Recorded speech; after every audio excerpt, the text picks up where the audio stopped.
네, 구독자 시청자 여러분 반갑습니다. 박 작가입니다. 네, 다들 휴일 잘 보내셨죠? 오늘 금요일입니다. 자, 이번 한 주도 고생 많으셨습니다.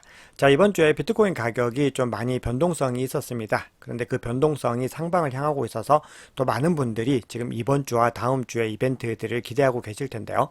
지금 현 시점에서 시장에서 중요하게 봐야 되는 포인트들은 무엇이고 어떤 식으로 가격이 움직이게 될지 그런 이야기들 한번 나눠보겠습니다.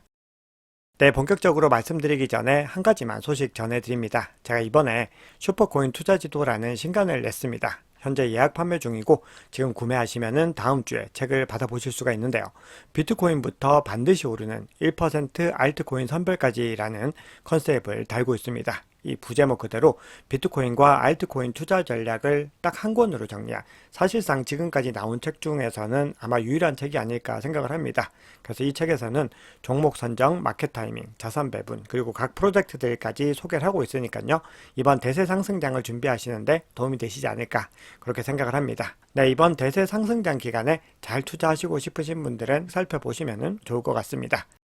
네, 오늘 영상이 도움이 되셨다면 구독, 좋아요, 댓글, 알림 설정 정중히 부탁드리겠습니다. 네, 그러면 본격적으로 시작해 보겠습니다. 네, 어제 중요한 지표가 또 발표가 됐습니다. 신규 실업수당 청구 건수인데요. 이 지표는 매주마다 발표되긴 하는데 고용의 상황을 빠르게 파악할 수 있는 지표여서 가장 중요한 지표 중에 하나로 들어갑니다. 근데 결론적으로 22만 9천 건으로 지금 이전과 예측치를 모두 다 상회하면서 역시나 미국의 고용 상태가 생각보다 좋지 못하다라는 시그널을 줬습니다. 네, 그리고 어제는 비농업 부분 생산성에 대한 지표도 발표가 됐습니다. 1분기 지표가 발표가 됐는데 역시나 예측치와 이전치를 모두 다 하회를 하면서 전반적으로 경기가 위축되고 있는 국면들을 더 확인을 하게 됐습니다. 자, 그래서 오늘 굉장히 중요한 지표가 발표가 되는데요. 바로 비농업 고용지수 결과에 따라서 지금 많은 변화들이 일어날 수 있을 것이다 라는 지금 시장의 전망들도 나오고 있습니다. 그래서 스탠다드 차트에서는 비트코인이 이번 주말에 신고점을 돌파할 가능성도 있다. 자, 이렇게 얘기를 하고 있는데 그 근거로 들고 있는 부분들은 오늘 있을 비농업 고용지수가 시장에 우호적으로 나왔을 경우, 즉 이전과 예측치를 모두 다 하회를 하면서 금리 인하의 시계가 빨라지는 그 시그널이 나왔을 경우에는 그럴 가능성이 있다. 자, 이렇게 이야기를 하고 있습니다. 자, 그러면서 이렇게 됐을 경우에는 6월 말까지는 8만 달러까지도 상승할 수 있다. 이렇게 이야기를 하고 있고요. 그리고 뒤에서 조금 더 자세하게 자료를 보겠지만 미국 대통령 선거에서 도널드 트럼프가 승리한다면 비트코인은 연내 10만 그리고 이후에는 15만 달러를 갈 수 있다. 이렇게 주장을 합니다. 네, 그런데 일각에서는 이번 주와 더불어서 다음 주까지 소화를 해야 된다. 또 이런 의견들도 있습니다. 자, 그거는 이제 다음 주 수요일에 CPI, 소비자 물가지수가 발표가 되기 때문입니다. 굉장히 중요한 지표이죠. 그리고 지금 현재 시점 자체가 너무 중요해서 이번 결과가 비트코인의 방향성을 결정할 수 있는 또 변수로 작용을 할 수가 있고 또 하나 중요한 것은 목요일에 FOMC 미팅이 있습니다. 그래서 여기서 금리가 결정이 되고 FOMC 기자회견에서 어떤 발언이 나오는지에 따라서 굉장히 또 방향성들이 달라질 수가 있죠. 자, 그런데 금리 같은 경우는 이번에는 5.5%로 동결이 거의 확실시 되고 있고요. 다음 달인 7월 달까지도 동결이 지배적입니다. 자, 그래서 QCP 캐피탈 같은 경우는 만약에 5월 CPI가 예상치를 하회하면은 비트코인이 신고가를 경신할 수 있다. 이렇게 주장을 하고 있죠. 그래서 오늘과 그리고 다음 주까지 전체적인 상황들을 지켜보셔야 됩니다. 네, 그래서 금리 전망 살펴보시면은 이번에는 97.6%가 동결에 표를 던지고 있고요. 그리고 7월 달에도 동결이 압도적으로 많은 비중을 차지하고 있습니다. 자, 그리고 금리 인하 9월 달에 한 차례 할 것이다라는 의견이 지금 이제 40%대에서 50% 중반 이상, 그리고 더 높이 올라갔다 지금 좀 떨어졌습니다. 그래서 많이 이제 기대를 하고 있고, 그리고 12월 달에 한 차례 정도 더 내리지 않을까, 이런 기대감들이 나오고 있습니다. 자, 그런데 그런 기대감이 나오는 이유는 지금 유럽 중앙은행이 기준금리 0.25%를 인하하기로 확정을 했습니다. 그리고 그 전에 벌써 캐나다도 금리를 인하를 했죠. 그래서 지금 전체적으로 금리의 인하 어떤 흐름들이 지금 글로벌하게 이어지고 있기 때문에 이번에는 미국의 순서가 아닐까 이런 기대감들을 하고 있는 것이죠. 네, 그리고 또 고무적인 부분들이 비트코인 현물 ETF의 유입량을 지금 굉장히 중요하게 보셔야 되는데 6월 4일에 역대 두 번째로 많은 유입량을 기록했습니다. 이때 이후로 가장 많이 유입이 됐죠. 그래서 비트코인이 계속해서 상승하고 있는 어떤 동력에 힘을 보태고 있는 것입니다. 그래서 이 하루 만에 8억 8,700만 달러, 한화로는 대략 1조 2천억 원 정도가 유입이 됐습니다. 그래서 지금 그 이후로는 좀 꺾이긴 했는데 그럼에도 높은 수준들을 계속해서 유지를 하고 있는 거죠. 그래서 이 흐름들이 지금 조금 더 꺾이더라도 비노 고용지수와 CPI 발표 이후로 반등을 해서 이제 크게 상승할 수 있는 랠리를 그릴 수 있는지, 자, 그런 부분들도 좀 지켜봐야 됩니다. 네, 그리고 시장에도 중요한 소식이 전해졌습니다. 로빈후드가 넥슨이 최대 주주로 있는 암호화폐 거래소 비트스탬프를 인수하기로 확정을 했습니다. 2억 달러, 한화로는 대략 2,700억 원 정도의 인수를 하는 부분들인데요. 어쨌든 이 로빈후드라고 하는 미국의 개인 투자자들이 가장 많이 거래하는 주로 주식 플랫폼이죠. 근데 이 플랫폼에서 비트스탬프를 인수했다라고 하는 거는 이 암호화폐 시장에 더 본격적인 진출하겠다는 의지를 보여준 것입니다.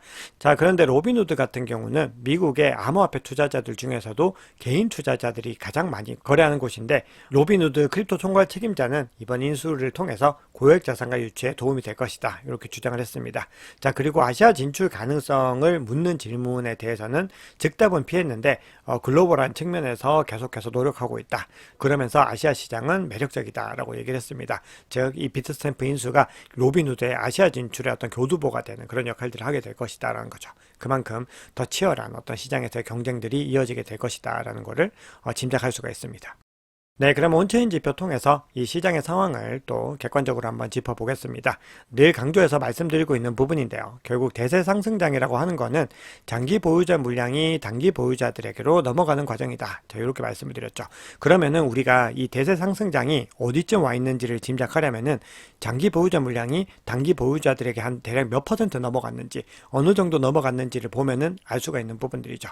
자, 그런데 과거에 한번 살펴보시면은 이 실현총액 호들 웨이브라고 하는 이 지표로 봤을 때 3개월 미만으로 보유하고 있는 이 보유자들의 움직임들이 굉장히 좀 중요하게 작용을 했습니다. 그만큼 가장 단기적인 자본으로 볼 수가 있기 때문입니다. 즉 시장의 어떤 변화에 민감하게 반응하면서 유입되는 그런 개인 투자자들을 의미하는 거죠. 그런데 이런 3개월 미만의 보유자들이 실현총액의 지금 현 시점에서는 41%를 보유하고 있는데, 지난 2차 대세 상승장에서는 85%, 그전 대세 상승장에서는 74%를 차지했다라는 걸 볼 수가 있습니다. 자, 그런데 지금은 41%인 걸 보면은 아직까지 가야 될 길들이 멀고, 그리고 개인 투자자들의 유입이 아직까지는 활발하게 이루어지지 않았다라는 걸 볼 수가 있죠.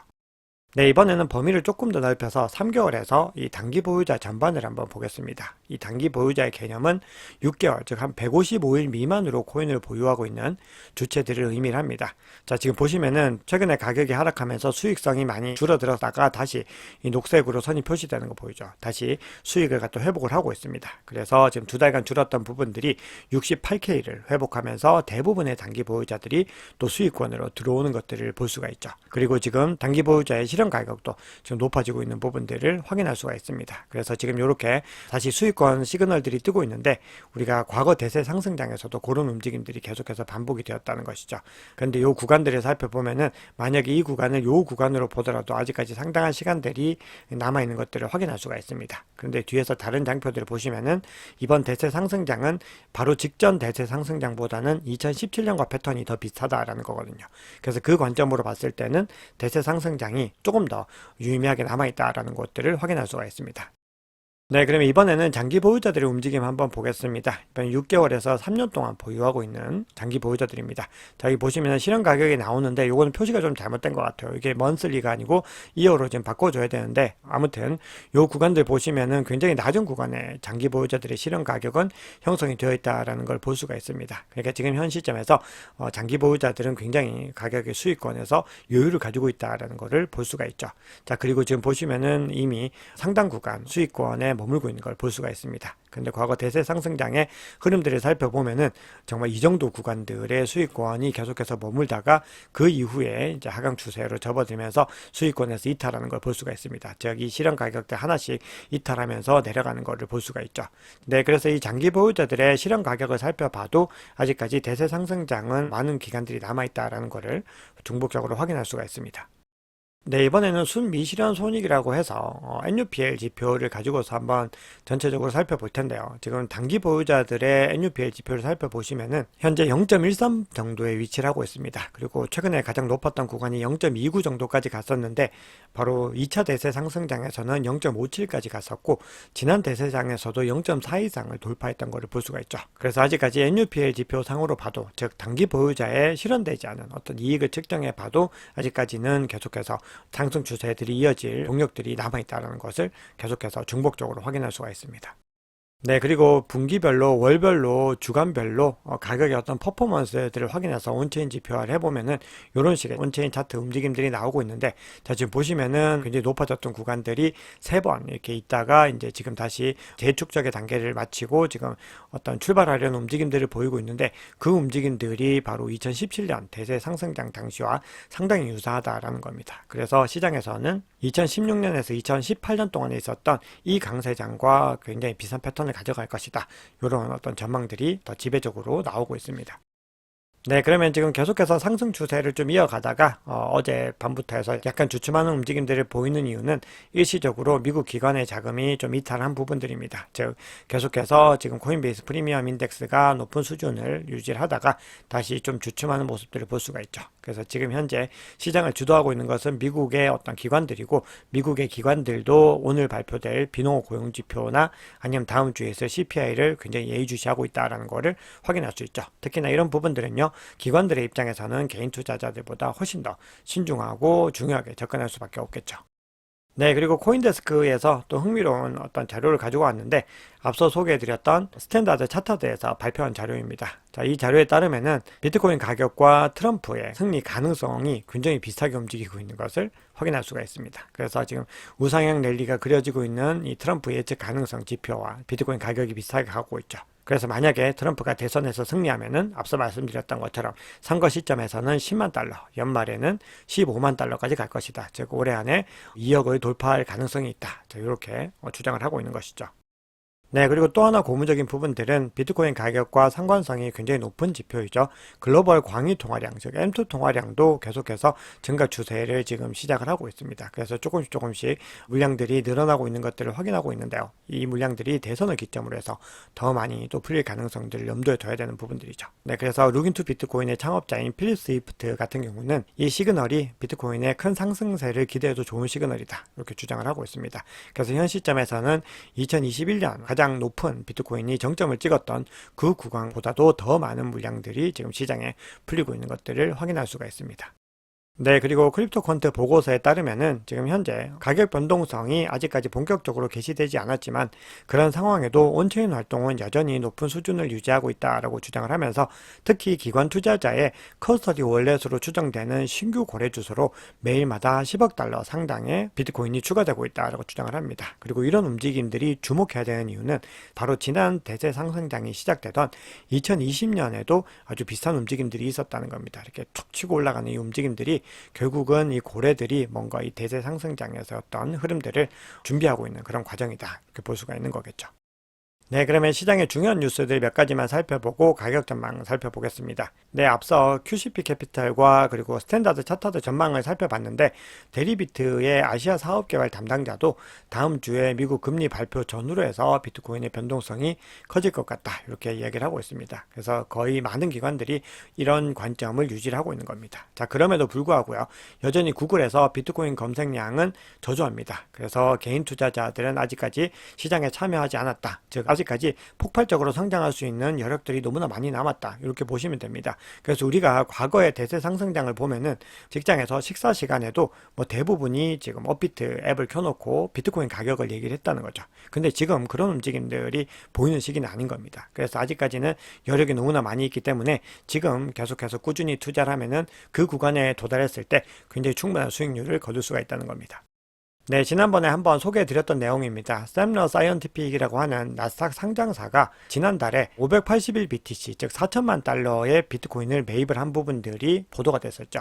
근데 이번에 무려 1.5억 달러, 하나로는 2천억 원이 넘는 금액을 조달해가지고 비트코인을 더 추가로 매입하겠다라고 했습니다. 자, 그러면서 본인들이 제2의 마이크로 스트래티지가 되겠다라는 의지를 밝힌 거죠. 자, 그러면서 우리는 의료 사업을 확장하면서 비트코인 매입까지 해서 투트랙 전략을 가져가겠다, 자, 이렇게 주장을 하고 있습니다. 자, 이렇게 나스닥 상장사들이 하나 둘씩 나타나고 있는데, 이 흐름들이 향후에 계속해서 늘어날 가능성이 높겠죠. 그래서 비트코인의 어떤 대규모 채택을 가져올 수 있는 중요한 교두보가 마련되었다, 이렇게 해석할 수가 있습니다.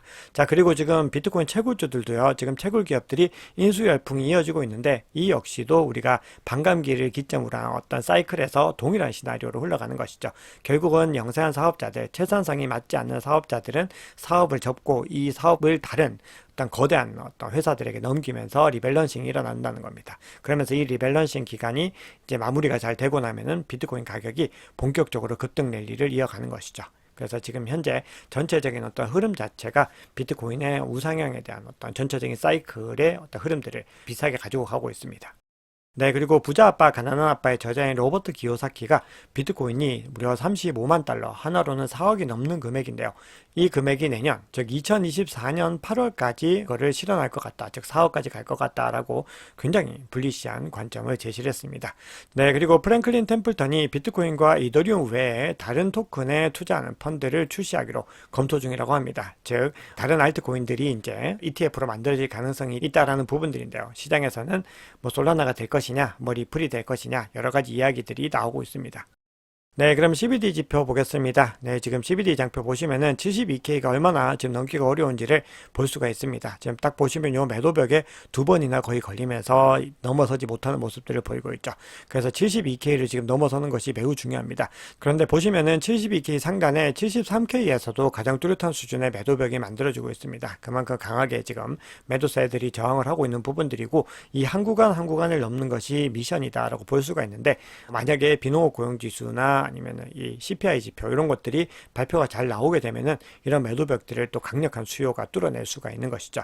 자, 그런데 고래들의 움직임 한번 보시면은 이 구간부터는 가장 큰 규모의 갈색 고래가 주춤하는 것을 볼 수가 있습니다. 앞서 코인베이스 프리미엄도 음수 영역으로 가는 걸 보여드렸죠. 그만큼 지금 대규모 어떤 세력들이 약간 주춤하는 모습들을 보이고 있습니다. 그래서 지금 시장의 어떤 상황들을 조금 더 관찰하고 가려는 의지들을 볼 수가 있죠. 그리고 두 번째로 큰 보라색 고래도 물량을 던져냈고요. 빨간색 같은 경우는 계속 던지다가 오히려 이 구간에서 일정 부분 물량을 넣었었는데 다시 매도하는 움직임들을 보이고 있습니다. 그리고 나머지 주체들도 마찬가지죠. 그래서 전체적으로 주문량 자체는 이렇게 좀 크게 낙폭을 그리면서 떨어지고 있는 것을 확인할 수가 있습니다. 네, 비트코인 차트 보겠습니다. 네, 지금 비트코인 가격은요, 캡처하던 당시에는 70.9K에서 지금 방금 확인해 보니까 조금 더 내려가서 한 70.8K 정도에 머물고 있습니다. 자, 그런데 지금 제가 장표로는 안 가져왔는데 우리가 지금 이 시점에서 가격이 또 단기적으로 흔들린 부분들은 청산 물량들을 좀 보셔야 되는데 지금 70.5K의 롱 포지션 물량들이 위치를 하고 있었습니다. 자, 그리고 71.9K의 지금 숏 포지션 물량들이 아주 빠글빠글하게 위치를 하고 있는 거죠. 그런데 지금 이 구간에서 먼저 이 구간을 청산을 했습니다. 그렇게 해서 유동성을 한번 확보를 한 거죠. 그리고 지금 이 구간이 청산되고 일정 부분 가격 구간이 이 구간 때보다는 조금 더 반등을 한 모습들이죠. 자, 그래서 그 다음 구간으로는 이제 71.9K를 아마도 청산하러 가지 않을까 이런 기대감을 가지고 있는데 이 구간을 청산하면서 이제 더 굉장히 좀 연쇄적인 청산들이 일어나면은 72K의 매도벽들을 통과할 수 있는 가능성들이 열려 있는 거겠죠. 자, 그래서 지금 시점에서 가격 구간에서 중요한 거는 71.3K를 우선 기본적으로 이제 회복을 하셔야 되고요. 그 이후에는 72K 상단을 지금 돌파하는 것이 중요합니다. 그리고 궁극적으로 이 이후에는 전고점이죠.